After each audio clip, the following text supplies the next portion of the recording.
ગરબાડાની નવાગામ આંગણવાડી કેન્દ્રમાં બાળકો પર ભય મંડરાઈ રહ્યો છે।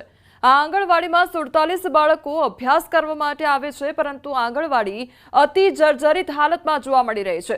આંગણવાડીમાં સ્લેબના પોપડા પડી રહ્યા છે। જ્યાં બાળકો બેસે છે ત્યાં જ સ્લેબ તૂટી પડ્યો છે। જો કે સદનસીબે એ દિવસે રજા હોવાથી બાળકો હાજર ન હતા, જેથી જાનહાનિ થતા ટળી ગઈ છે। પરંતુ ગામના લોકો માંગ કરી રહ્યા છે કે તંત્ર વહેલી તકે આવી જર્જરિત આંગણવાડીઓ બંધ કરે અને વૈકલ્પિક વ્યવસ્થા શરૂ કરે। અહીં સવાલ એ થાય છે કે જો ચાલુ દિવસે સ્લેબ તૂટ્યો હોત તો બાળકોની કેવી સ્થિતિ થઈ હોત।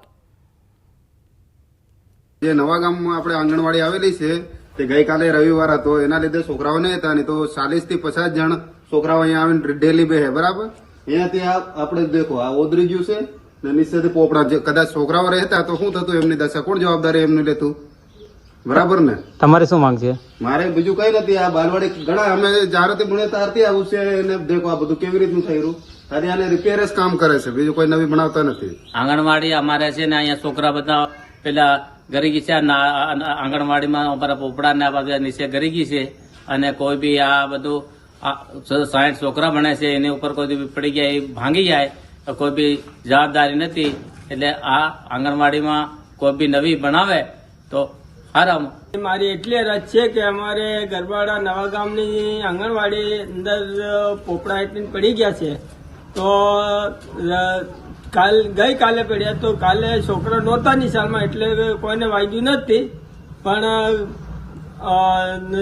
અમે એટલી અમારી અરજ કરીએ કે સાહેબ તમે અમને આંગણવાડી નવી મંજૂર કરીને બનાવી આપો। ભાવનગર શહેરના ટોપ 3 સર્કલથી અધેવાડા શિવકુંજ આશ્રમ સુધી નવો આરસીસી રોડ લાખોના ખર્ચે બનાવવામાં આવ્યો છે। આ નવા બનેલા આરસીસી રોડમાં લોકાર્પણ પહેલા જ મોટી તિરાડ પડી ગઈ છે, જેને લઈને સ્થાનિકો અને વિપક્ષ ભ્રષ્ટાચારના આક્ષેપ કરી રહ્યા છે। વિરોધ પક્ષે QC અને ટેસ્ટિંગ કરવાની માંગ કરી છે। જો કે રોડ વિભાગમાં અનેક ભ્રષ્ટાચારના આક્ષેપને લઈને અગાઉ અધિકારીની બદલી કરાઈ, પરંતુ બની ગયેલા રોડની નબળી કામગીરી અંગે સવાલો ઉઠી રહ્યા છે। મેયરે કહ્યું કે અધિકારીઓને કડક સૂચના આપવામાં આવી છે અને રોડની ગુણવત્તા અંગે સેમ્પલ લેવાશે।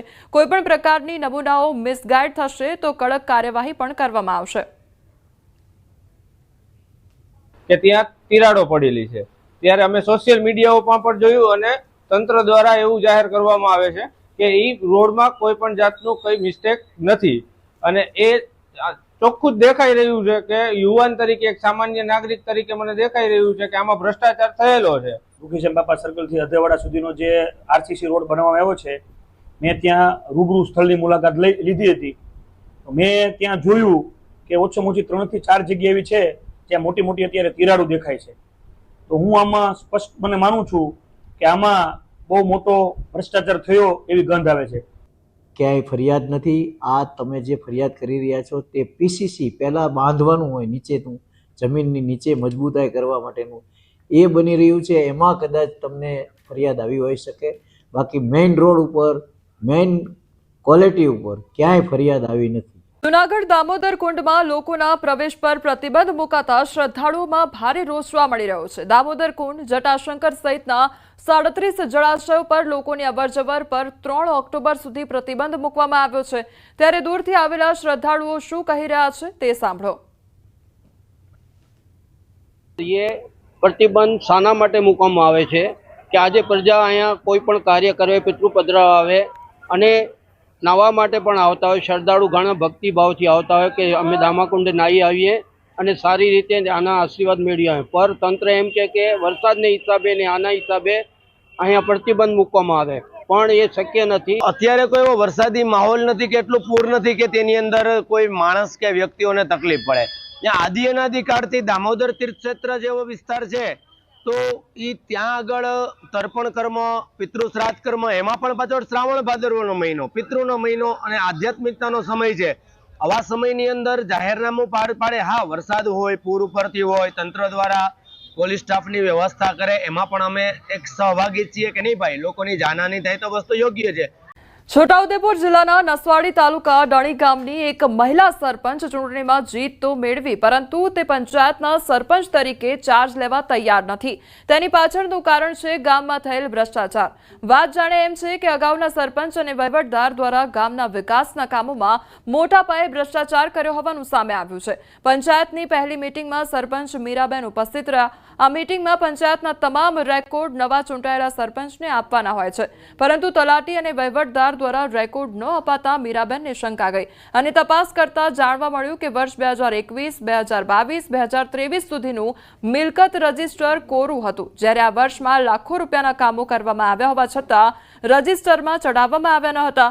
તો આંગણવાડી પાસે 1,44,000ના ખર્ચે બોર મોટર તેમજ મિની ટાંકીની કામગીરી બતાવવામાં આવી, ત્યાં કોઈ કામગીરી થઈ નથી. આમ અનેક બાબતોમાં ભ્રષ્ટાચાર કર્યો હોવાનું સામે આવતા મહિલા સરપંચે તાલુકા વિકાસ અધિકારીને પત્ર પણ લખ્યો છે અને જણાવ્યું છે કે જ્યાં સુધી યોગ્ય તપાસ નહીં થાય ત્યાં સુધી તે ચાર્જ નહીં લે. મારા ગામમાં મારું પોતાનું ગામ ડણી અને બીજા બી ગામ અમારા પંચાયતમાં લાગે છે, ડણી અને ડણીની સાથે સાથે માતર અને સિંધડિયા, કે એમાં હું વિઝિટ કરવા માટે ગઈ તો એમાં વિઝિટ કરતા રજિસ્ટર લેવલે જે કામ જે બતાવવામાં આવ્યા હતા એ કામ ઉપર જે કામની પૂર્તતા થયેલી નથી અને જેના કારણે મેં ચાર્જ જે મને આપવામાં આવ્યો સરપંચ તરીકેનો, તો એ સરપંચનો ચાર્જ લેવામાં સહી કરવાની જે અસલ કામગીરી હોય એવું કરેલી નથી. કારણ કે આગળ જે કામ થયેલા જે નથી અને એ જે કામ બાકી છે જેના કારણે મારું સહી ન કરવાનું કારણ હતું. તો મારી સરકારને એટલી જ માંગણી છે કે આ જે જમીન લેવલ પર કામ થયેલા નથી એની જે છે એ તપાસ કરવામાં આવે. અત્યારે સરપંચ સાથે અમે ગામની વિઝિટ કરીએ છીએ ત્યારે એક આંગણવાડી છે, આંગણવાડીની અંદર બોર મોટર અને મિની ટાંકીનું મિલકત રજિસ્ટરમાં અને એની અંદર બોલવામાં આવે છે, પણ એ મિલકત રજિસ્ટરમાં જે બોલે છે એ સ્થળ ઉપર નથી. જે અમે તપાસ કર્યું, સરપંચ સાથે અમે તપાસ કર્યું અને જે અમને હાલમાં દેખાઈ આવ્યું છે. સરપંચ છે જાગૃત છે એના હિસાબે આજ સુધી ચાર્જ લીધો નથી કે અમુક કામોના કુંભાર છે, અમને પૂરી જાણ મળેલી નથી કહેવાય, પણ જે સરપંચ શ્રી કહે છે કે આટલા કામો થયેલા છે. અમારે ચેક ડેમ બનાવ્યો નથી અને કામ બોલે છે પણ કોઈ જગ્યાએ કંઈ કામ દેખાતું નથી. અને બીજું અમારે એક પાણીનો પ્રશ્ન છે કે અમારે કોઈ પાણી અમારે આવતું નથી અને નળ પણ નથી અને કોઈ સુવિધા પણ નથી. 22/9 તારીખ પછી મારો મુદત પૂરી થઈ ગઈ. પછી મેં શું કરું કહેવાય, મારા જે તે વખતેના કામો પૂરા થઈ ગયેલા કહેવાય અને કરેલા જ કહેવાય કામો, જેટલી ગ્રાન્ટ આવી તેટલી. પછી પાછળની વાત હું નથી જાણતો. આણંદના પેટલાદમાં દુકાન ખાલી ન કરનાર ભાડુઆત સામે લેન્ડ ગ્રેબિંગની ફરિયાદ નોંધાઈ છે. ભાડુઆત અને તેના 2 પુત્રો દુકાન ખાલી ન કરતા હોવાથી માલિકે કલેક્ટરમાં અરજી કરી હતી અને જેની તપાસ પેટલાદ ટાઉન પોલીસને સોંપવામાં આવી હતી. પોલીસ તપાસ બાદ આરોપીઓ સામે લેન્ડ ગ્રેબિંગનો ગુનો દાખલ કરી પોલીસે નવગણ તળપદા અને તેના 2 પુત્રો જીતેશ અને હર્ષદ સામે કાર્યવાહી હાથ ધરી છે.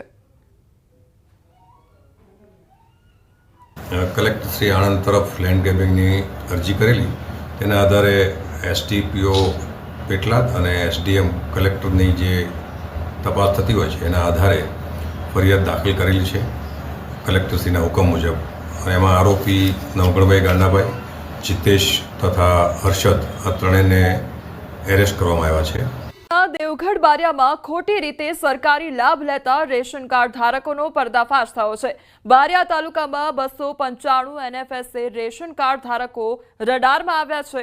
ગરીબી રેખા હેઠળ ન હોવા છતાં સરકારી લાભ લેતા હતા. આ તમામ કાર્ડ ધારકોને નોટિસ પાઠવી નોન FSA કરવાની કાર્યવાહી પણ હાથ ધરવામાં આવી છે.